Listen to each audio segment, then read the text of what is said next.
Hello ಮಕ್ಕಳೇ, welcome. ಇವತ್ತು ನಾವು ಈ ಒಂದು ವಿಡಿಯೋದಲ್ಲಿ ಪಾಠ 4 ಡಾಕ್ಟರ್ ರಾಜ್ಕುಮಾರ್ ಎಂಬ ಒಂದು ಪಾಠದ ಬಗ್ಗೆ ತಿಳಿದುಕೊಳ್ಳ ಹೋಗೋಣ. ಓಕೆನಾ? ಅದಕ್ಕೂ ಮೊದಲು ನೀವೇನಾದರೂ ಫಸ್ಟ್ ಟೈಮ್ ನಮ್ಮ ಚಾನಲ್ ನೋಡ್ತಿದ್ರೆ ಪ್ಲೀಸ್ ಸಬ್ಸ್ಕ್ರೈಬ್ ಮಾಡ್ಕೊಳ್ಳಿ. ಆಗ ನಾವು ಯಾವುದೇ ಒಂದು ವಿಡಿಯೋ ಮಾಡಿದರೂ ಸಹ ನಿಮಗೆ ನೋಟಿಫಿಕೇಶನ್ ಬರುತ್ತೆ. ಓಕೆ, ಈಗ ಸ್ಟಾರ್ಟ್ ಮಾಡೋಣ. ಡಾಕ್ಟರ್ ರಾಜ್ಕುಮಾರ್ ಅವರು ಚಾಮರಾಜನಗರ ಜಿಲ್ಲೆಗೆ ಸೇರಿದ ಗಾಜನೂರಿನಲ್ಲಿ 24 ಏಪ್ರಿಲ್ 1929ರಂದು ಜನಿಸಿದರು. ಸಿಂಗಾನಲ್ಲೂರು ಮೂಲದ ಶ್ರೀಯುತ ಪುಟ್ಟಸ್ವಾಮಯ್ಯನವರು ರಾಜ್ಕುಮಾರ್ ಅವರ ತಂದೆ. ತಾಯಿ ಗಾಜನೂರಿನವರಾದ ಶ್ರೀಮತಿ ಲಕ್ಷ್ಮಮ್ಮನವರು. ಈ ದಂಪತಿ ಗಂಡು ಮಗುವನ್ನು ಕರುಣಿಸೆಂದು ತಮ್ಮ ಇಷ್ಟದೈವ ಮುತ್ತುರಾಯನಿಗೆ ಹರಕೆ ಹೊತ್ತಿದ್ದರಂತೆ. ಹಾಗಾಗಿ ಆ ದೇವರ ಹೆಸರನ್ನೇ ಮಗನಿಗೆ ಇಟ್ಟರು. ರಾಜ ಎಂಬುದು ರಾಯ ಎಂಬುದರ ತದ್ಭವ ರೂಪವಾಗಿರುವುದರಿಂದ ಮುತ್ತರಾಯ ಸ್ವಾಮಿಯ ಹೆಸರು ಮುತ್ತುರಾಜ ಎಂದಾಗಿದ್ದು ಮಾತ್ರವಲ್ಲ, ಕನ್ನಡಿಗರ ಮನೆಗೆದ್ದ ರಾಜಕುಮಾರನೇ ಆಗಿದ್ದು ಆಕಸ್ಮಿಕವಲ್ಲ. ಮುತ್ತುರಾಜನೊಳಗಿನ ಪ್ರತಿಭೆಯು ವಿಕಾಸಗೊಂಡ ಪರೆಯದು.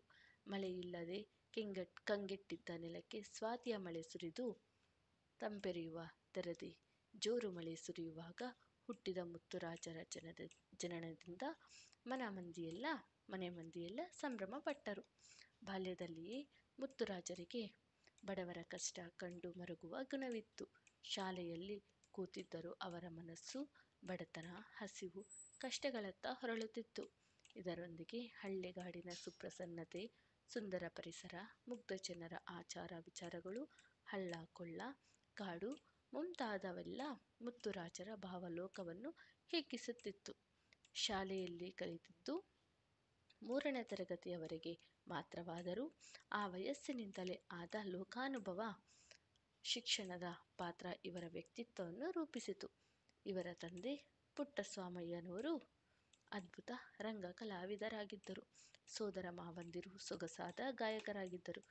ಈ ಪರಿಸರದಲ್ಲಿ ತಮ್ಮ ಬಾಲ್ಯವನ್ನು ಕಳೆದ ಮುತ್ತುರಾಜರಿಗೆ ಸಹಜವಾಗಿಯೇ ರಂಗಭೂಮಿ ಕೈಬೀಸಿ ಕರೆಯಿತು.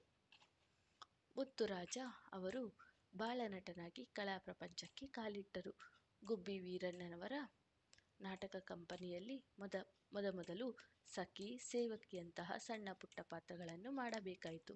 ಆಮೇಲೆ ಮತ್ತೋರ್ವ ಹಿರಿಯ ರಂಗಭೂಮಿಯ ಕಲಾವಿದರಾದ ಶ್ರೀ ಸುಬ್ಬಯ್ಯ ನಾಯ್ಡು ಅವರ ನಾಟಕ ಕಂಪನಿಗೆ ಸೇರಿ ಅನೇಕ ಮಹತ್ವದ ಪಾತ್ರಗಳನ್ನು ನಿರ್ವಹಿಸುತ್ತಾ ಬೆಳೆಯುತ್ತಿರುವಾಗ ತಂದೆಯವರ ಅಕಾಲಿಕ ಮರಣದ ದುಃಖ ಎದುರಾಯಿತು.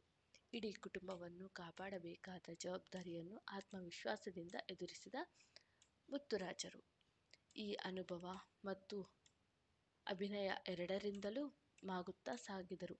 ಕಷ್ಟದ ದಿನಗಳಲ್ಲೇ ಕಲಾವಿದನ ಕೈ ಹಿಡಿದು ಸಂಸಾರದ ಬದುಕಿಗೆ ಹೆಣಗಲೆಯಾದರು. ಮುತ್ತುರಾಜರು ಸೋದರ ಮಾವನ ಮಗಳಾದ ಪಾರ್ವತಮ್ಮನವರು. ಭಕ್ತ ಪ್ರಹ್ಲಾದ, ಶ್ರೀನಿವಾಸ ಕಲ್ಯಾಣದಂತಹ ಪೌರಾಣಿಕ ಚಲನಚಿತ್ರಗಳಲ್ಲಿ ಸಣ್ಣ ಪುಟ್ಟ ಪಾತ್ರಗಳಲ್ಲಿ ಕಾಣಿಸಿಕೊಂಡಿದ್ದರು. 1954ರಲ್ಲಿ ತೆರೆಕಂಡ ಬೇಡರ ಕಣ್ಣಪ್ಪ ಎಂಬ ಚಿತ್ರವು ಮುತ್ತುರಾಜರ ಬದುಕಿನಲ್ಲಿ ಹೊಸ ಅಧ್ಯಾಯ ಬರೆಯಿತು. ಈ ಚಿತ್ರದ ನಿರ್ದೇಶಕರಾದ ಎಚ್.ಎಲ್.ಎನ್. ಸಿಂಹ ಅವರು ಮುತ್ತುರಾಜ ಅವರ ಹೆಸರನ್ನು ರಾಜಕುಮಾರ ಎಂದು ಬದಲಾಯಿಸಿ ಬೆಳ್ಳಿತೆರೆಗೆ ಪರಿಚಯಿಸಿದರು. ತಮ್ಮ ಹೆಸರನ್ನು ಬದಲಾಯಿಸುವುದು ಮುತ್ತುರಾಜರಿಗೆ ಇಷ್ಟವಿರಲಿಲ್ಲವಂತೆ. ಆದರೆ ಕನ್ನಡಿಗರು ರಾಜಕುಮಾರ ಎಂಬ ಹೆಸರನ್ನೇ ತಮ್ಮ ಹೃದಯ ಸಿಂಹಾಸನದಲ್ಲಿರಿಸಿಕೊಳ್ಳುವಂತೆ ತಾವು ಅಭಿನಯಿಸಿದ ಪ್ರತಿಯೊಂದು ಪಾತ್ರಕ್ಕೂ ರಾಜಕುಮಾರ್ ಜೀವ ತುಂಬಿದರು. ರಾಜ್ಕುಮಾರ್ ಅವರು ಅಭಿನಯಿಸಿದ ಭಕ್ತಪ್ರಧಾನವಾದ ಭಕ್ತ ವಿಜಯ, ಓಹಿಲೇಶ್ವರ, ಶ್ರೀಕೃಷ್ಣ ಗಾರುಡಿ, ಭಕ್ತ ಕುಂಬಾರ, ಸಂತ ತುಕಾರಾಂ, ಭಕ್ತ ಕನಕದಾಸ ಮುಂತಾದ ಚಿತ್ರಗಳನ್ನು ನೋಡಿದ ಚಿತ್ರರಸಿಕರು ರಾಜಕುಮಾರ ಅವರ ಮನೋಜ್ಞ ಅಭಿನಯಕ್ಕೆ ಸೋತು ಹೋದರು. ಅತ್ಯಂತ ಯಶಸ್ಸು ಗಳಿಸಿದ ಭಕ್ತ ಪ್ರಹ್ಲಾದ, ಮಯೂರ, ಬಬ್ರುವಾಹನ, ಕವಿರತ್ನ ಕಾಳಿದಾಸ ಮುಂತಾದ ಚಿತ್ರಗಳಲ್ಲಿನ ಅಭಿನಯವಂತೂ ರಾಜಕುಮಾರರಿಗೆ ಅಪಾರವಾದ ಜನಪ್ರೀತಿ, ಕೀರ್ತಿ, ಪುರಸ್ಕಾರಗಳನ್ನು ಹೊತ್ತು ತಂದವು. ಸಂಧ್ಯಾರಾಗ, ಸನಾದಿ, ಅಪ್ಪಣ್ಣ, ಜೀವನ ಚೈತ್ರ, ಕಸ್ತೂರಿ ನಿವಾಸ, ಬಂಗಾರದ ಮನುಷ್ಯ, ದೇವತಾ ಮನುಷ್ಯ ಮುಂತಾದ ಸಾಮಾಜಿಕ ಚಿತ್ರಗಳು ಕನ್ನಡ ಚಿತ್ರರಂಗದಲ್ಲಿ ಹೊಸ ದಾಖಲೆಯನ್ನು ಬರೆದವು. ಜನಮೆಚ್ಚಿದ ರಸಿಕರ ರಾಜ ಎನಿಸಿದ್ದು ಹೀಗೆ. ಯೋಗದಿಂದ ಸಾಧಿಸಿದ್ದ ಸುಂದರ ಮೈಕಟ್ಟು, ಮುಗ್ಧ ಸ್ನಿಗ್ಧ ನಗೆಯ ಮುಖಭಾವ, ಸರಳ ಸೊಬಗಿನ ನಯವಂತಿಕೆಯ ಆಚಾರ ವಿಚಾರ ಇವೆಲ್ಲವೂ ರಸಿಕರಾಜನ ಗುಣ ಶ್ರೀಮಂತಿಕೆ ಮತ್ತು ವ್ಯಕ್ತಿತ್ವದ ಬಗೆ. ತಮ್ಮ ಸೊಗಸಾದ ಕಂಠ ಹಾಗೂ ಹಾಡುಗಾರಿಕೆಯಿಂದಲೂ ಕನ್ನಡಿಗರ ಮನಸೊರಗೊಂಡ ರಾಜಕುಮಾರ್ ಅವರು ಗಾನಗಂಧರ್ವ ಎನಿಸಿದರು. ಸಂಪತ್ತಿಗೆ ಸವಾಲ್ ಎಂಬ ಚಿತ್ರದಲ್ಲಿ ನಾಯಕ ಎಮ್ಮೆಯ ಮೇಲೆ ಕುಳಿತು ಹಾಡಿದ ಯಾರೇ ಕೂಗಾಡಲಿ ಊರೇ ಹೋರಾಡಲಿ ಎಂಬ ಗೀತೆಯು ದಿನ ಬೆಳಗಾಗುವುದರೊಳಗೆ ರಾಜಕುಮಾರ್ ಅವರನ್ನು ಹಿನ್ನೆಲೆ ಗಾಯಕರನ್ನಾಗಿ ಪರಿಚಯಿಸಿತು. ಚಿಕ್ಕಂದಿನಿಂದಲೂ ಇವರಿಗೆ ಹಾಡಲು ಬರುತ್ತಿತ್ತು. ಜೊತೆಗೆ ನಾಟಕಗಳಲ್ಲಿ ಹಾಡಿದ ಅನುಭವವೂ ಇತ್ತು. ಸಂಪತ್ತಿಗೆ ಸವಾಲ್ ಚಿತ್ರದ ತಮ್ಮ ಪಾತ್ರಗಳಿಗೆ ತಾವೇ ಹಾಡಲಾರಂಭಿಸಿದ ರಾಜಕುಮಾರ್ ಅವರು ನೂರಾರು ಚಲನಚಿತ್ರ ಗೀತೆಗಳನ್ನು, ಸಾವಿರಾರು ಭಕ್ತಿಗೀತೆಗಳನ್ನು, ಅನೇಕ ಭಾವಗೀತೆಗಳನ್ನು ಹಾಡಿದ್ದಾರೆ. ಜೀವನ ಚೈತ್ರ ಚಿತ್ರದ ನಾದಮಯ ಈ ಲೋಕವೆಲ್ಲ ನಾದಮಯ ಎಂಬ ಅದ್ಭುತ ಗಾಯನಕ್ಕಾಗಿ ರಾಷ್ಟ್ರ ಪ್ರಶಸ್ತಿಯನ್ನು ಮುಡಿಗೇರಿಸಿಕೊಂಡ ಹಿರಿಮೆಯೂ ಇವರದಾಗಿದೆ. ನಟರಾಗಿ ಮಾತ್ರವಲ್ಲದೆ ಅನನ್ಯ ಕನ್ನಡ ಪ್ರೀತಿಗಾಗಿಯೂ ನಾಡು ರಾಜಕುಮಾರ್ ಅವರನ್ನು ಸದಾ ಸ್ಮರಿಸುತ್ತದೆ. ಎಂತಹ ಆಮಿಷವೊಡ್ಡಿದರೂ ರಾಜಕುಮಾರ್ ಅವರು ಕನ್ನಡ ಬಿಟ್ಟು ಬೇರೆ ಭಾಷೆಯ ಚಿತ್ರಗಳಲ್ಲಿ ನಟಿಸಲು ಒಪ್ಪಲಿಲ್ಲ. ಅಂತಹ ಕನ್ನಡ ಪ್ರೀತಿ ಅವರದು.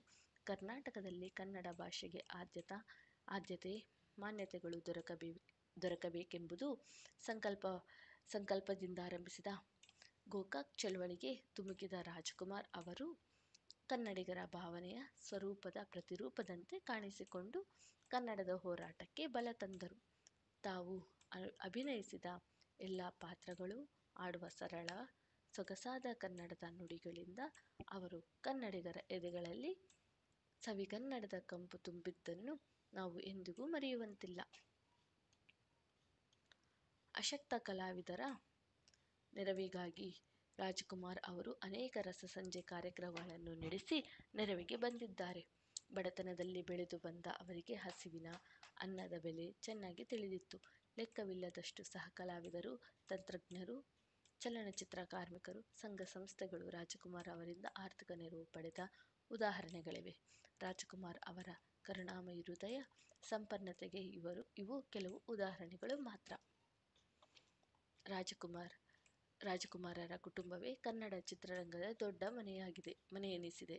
ಶ್ರೀಮತಿ ಪಾರ್ವತಮ್ಮನವರು ಚಿತ್ರ ನಿರ್ಮಾಪಕರಾಗಿ, ವಿತರಕರಾಗಿ ದೊಡ್ಡ ಸಾಧನೆಗೈದರೆ, ಮಕ್ಕಳಾದ ರಾಘವೇಂದ್ರ ರಾಜ್ಕುಮಾರ್, ಶಿವರಾಜ್ ಕುಮಾರ್, ಪುನೀತ್ ರಾಜ್ಕುಮಾರ್ ನಟರಾಗಿ, ಗಾಯಕರಾಗಿ ನಾಡಿನ ಜನರ ಮನಗೆದ್ದರು. ಪುನೀತ್ ರಾಜ್ಕುಮಾರ್ ತಮ್ಮ ಬಾಲ್ಯದಲ್ಲಿಯೇ ಬೆಟ್ಟದ ಹೂ ಚಿತ್ರದ ಅಮೋಘ ಅಭಿನಯಕ್ಕಾಗಿ ರಾಷ್ಟ್ರ ಪ್ರಶಸ್ತಿ ಪಡೆದಿದ್ದರು. ಅವರು ತಂದೆಯಂತೆಯೇ ಕರ್ನಾಟಕ ರತ್ನ ಎನಿಸಿದ ಸಾಹಸಗಾಥೆ ಬೇರೆಯದೇ ಇದೆ. ರಾಜಕುಮಾರ್ ಅವರ ಮೊಮ್ಮಕ್ಕಳು ಸಿನಿಮಾ ನಾಯಕರಾಗಿರುವುದು ಈ ಕಲಾ ಸಂಪನ್ನತೆಯು ಮೂರನೆಯ ತಲೆಮಾರಿಗೂ ಹರಿದು ಬಂದಿರುವುದರ ಪ್ರತೀಕವಾಗಿದೆ.